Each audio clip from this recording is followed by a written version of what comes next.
What's up, everybody? Hey, Tom Laird here, host of the Advice from a Call Center Geek podcast and founder of Expivia. For exceptional contact center outsourcing, trust Expivia. We're fully AI-driven, as all of you know, and can handle voice, email, chat, and all of your digital channels. Our 600-seat USA contact center is expert in healthcare, financial services, insurance, tech support, retail, and more.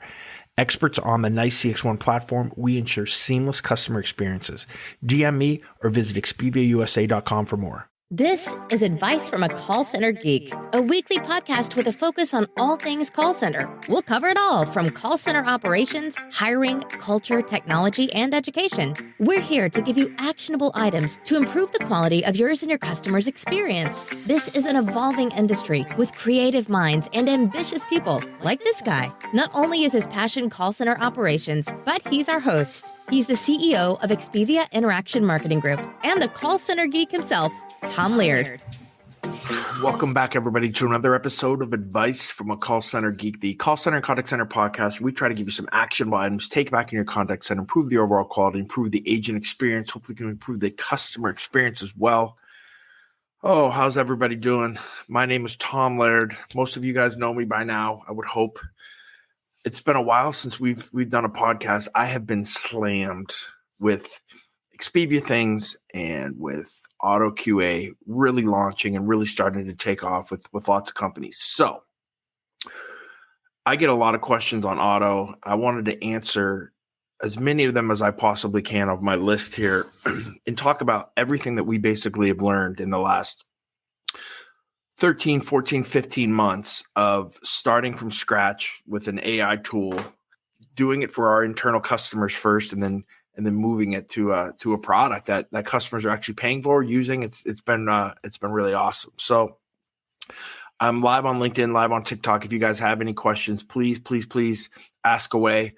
I'm here to answer anything. We'll do this as we normally do as a full AMA, but let's start with some things that I think I didn't think about, and I think some interesting things, starting with the models that we use. So when ChatGPT 4 came out is really when we started to say, okay, I think we could do something with an AI tool.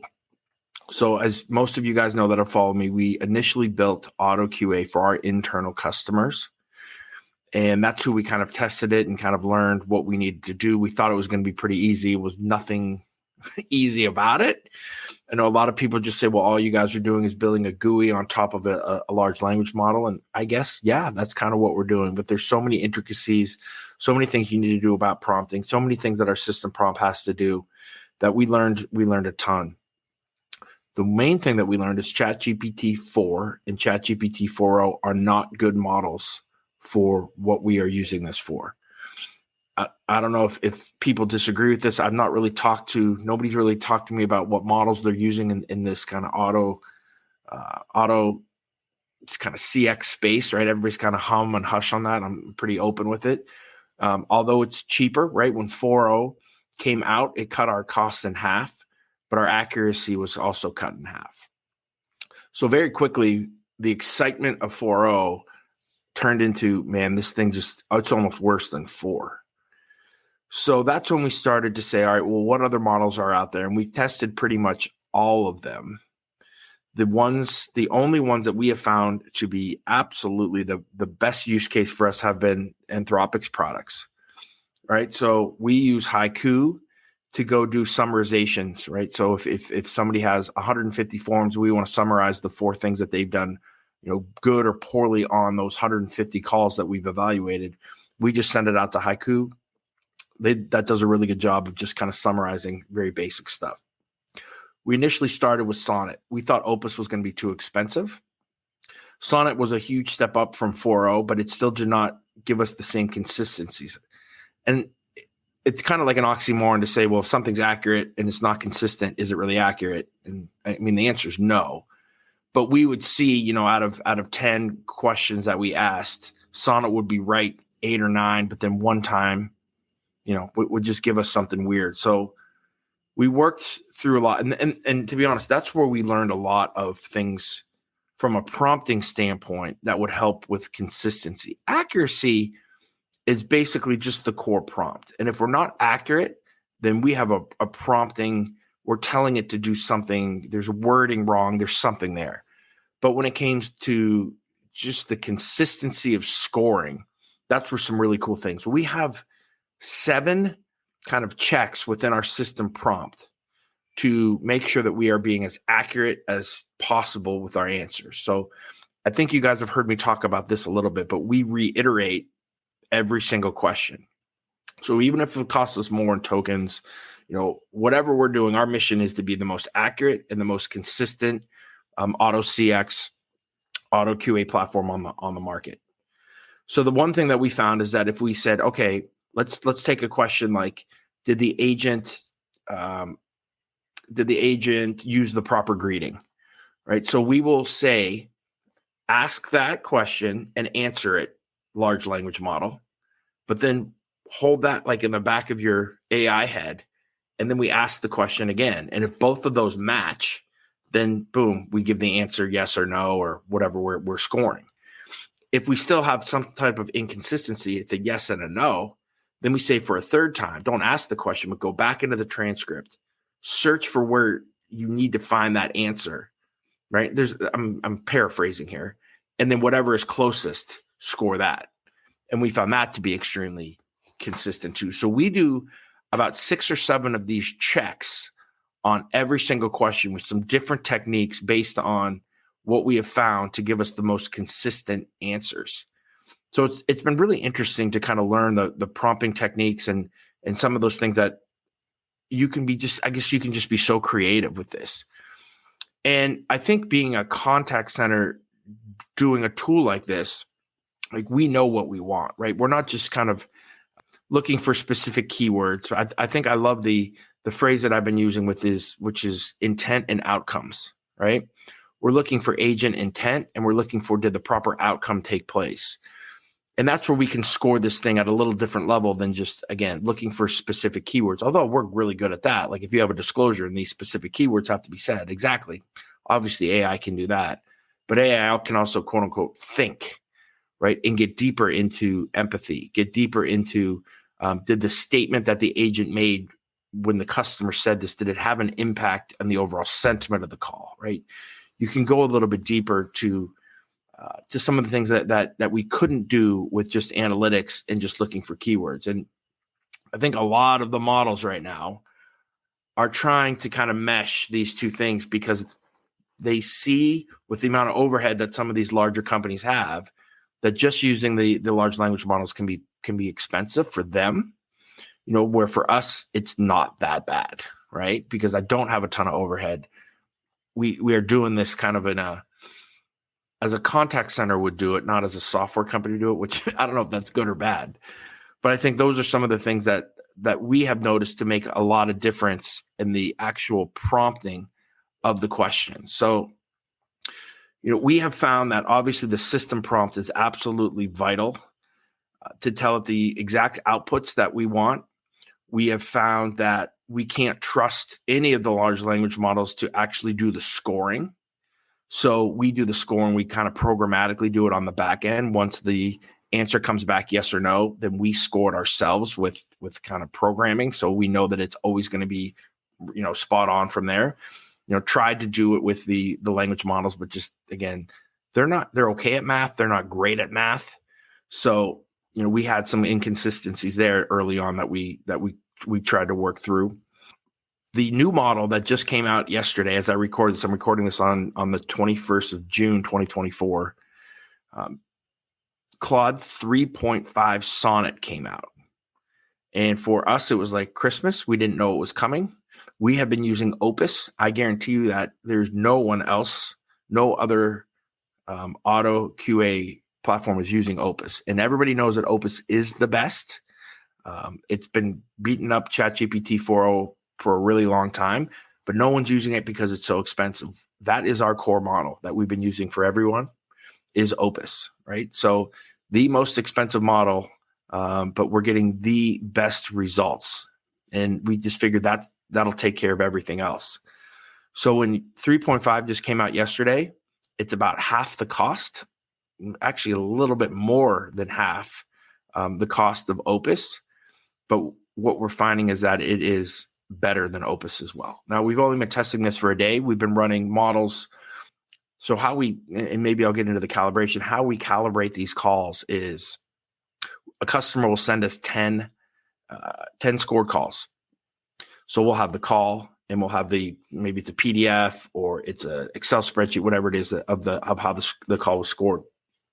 We will put that into an Excel spreadsheet as kind of our base. And then what we've been doing normally is just running Opus as the auto brain. And then we'll just put in, each question, what did the human score it? What did auto score it? Also known as Claude 3 Opus, right? Well, how did it score it? And then we would calibrate from there, right? We would tag it blue if we thought that auto was a little bit more correct. We tag it red if we thought the human was a little bit more correct. If the human was a little more correct, then we just kind of change and tweak how we're prompting and how we're asking that question. A lot of times it's not the point of being right or wrong. It's being right or wrong compared to the scoring culture of the company, right? They might be really strict on certain things and they might have more leeway in other things where auto initially will be really strict on something. So we just kind of dial that back and we can then match the scoring culture of every organization. But what we did started yesterday is we'd have a row for the human, a row for, we said auto 3.0, meaning Opus 3.0, and then auto 3.5, meaning 3.5 Sonnet or Sonnet 3.5, depending on how you say it. And it's been really interesting. So a lot of times we have seen that with Claude 3 Opus, we match the human a little bit more, but 3.5 has been actually, we're finding more correct. So we're finding more quote unquote human error in the calls when we're using 3.5. So we're moving to 3.5. It looks like we're going to test this for another day or two as kind of our core model. It's been easier to kind of tweak. And also will say this, we just have a very large customer that we ran the first 10 calls with 3.5. And we were, without any tweaking, we were at about 93 or 94% accurate, right? So we'll be able to get them with our tweaking to 98%, how they're scoring, how the human is scoring on their team. So really excited about that. I think that's been a little bit of a difference too, is right. That initial run is so much closer now that we have less tweaking, which means less cost for us because we're not running as many kind of calibration runs of the AI.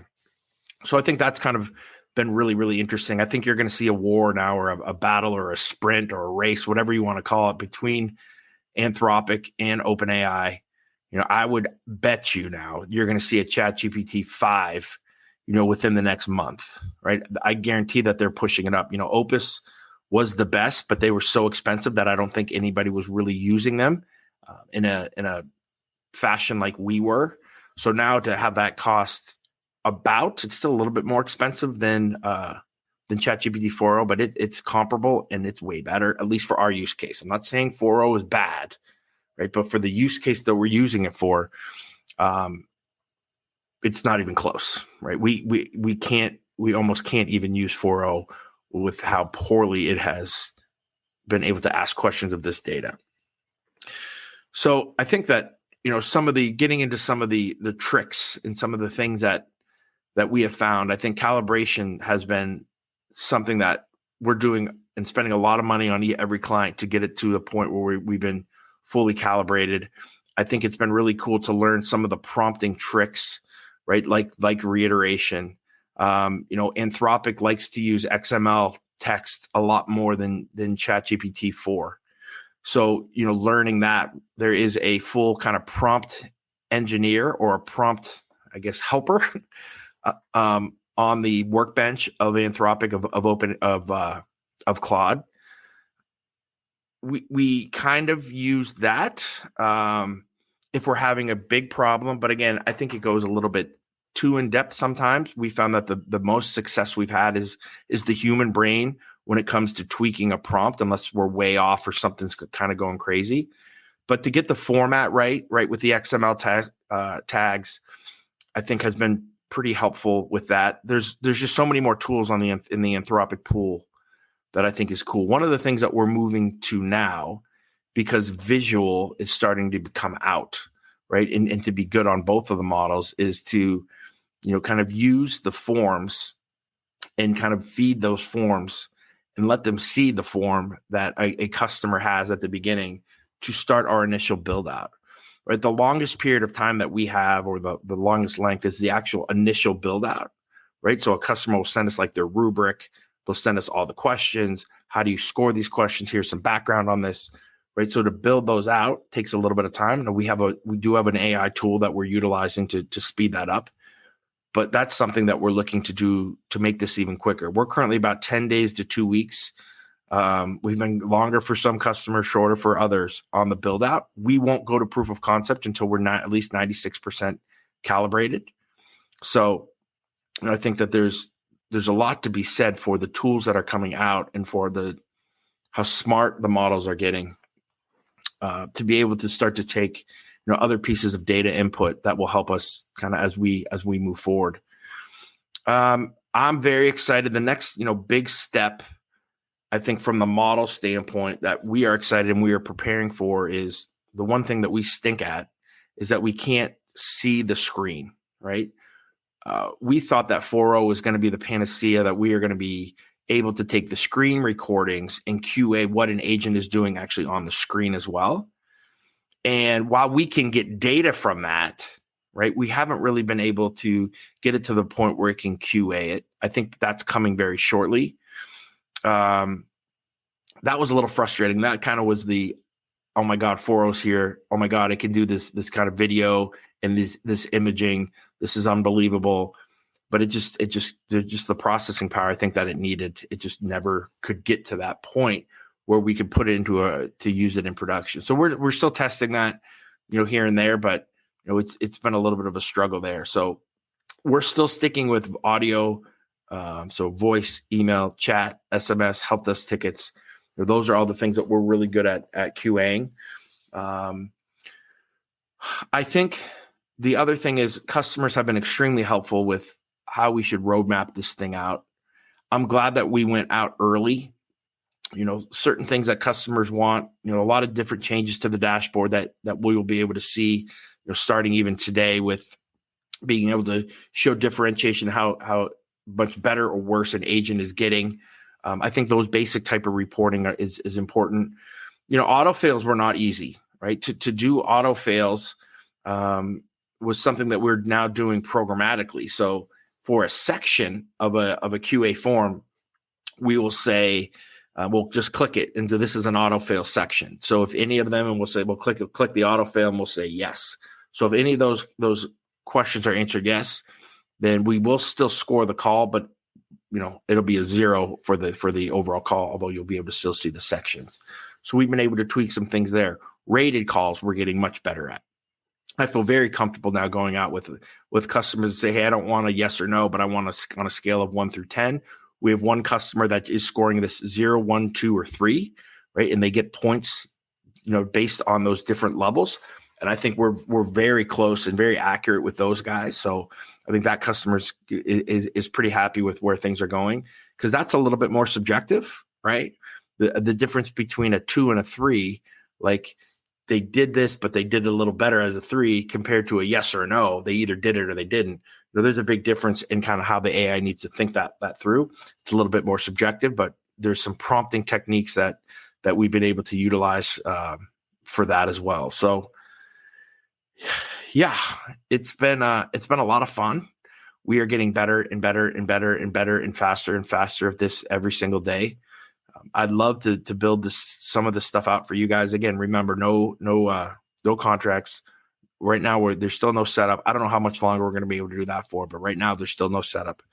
Total usage model, right? So no seat licenses or any of that. It doesn't cost you anything to run this, from us building your form out to a full proof of concept of you being able to do 100 to 200 calls on your own to check it out. So we do all the work for you. All you do is sit back and at the end score some calls, answer some questions if we have, and then hopefully we can really do some cool things for you from a cost standpoint, as we work the cost of this compared to a human being is pennies.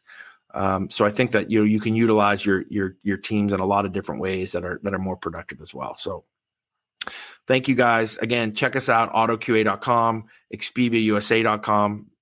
Love to talk with you guys either on your outsourcing, also on our OttoQA platform as well.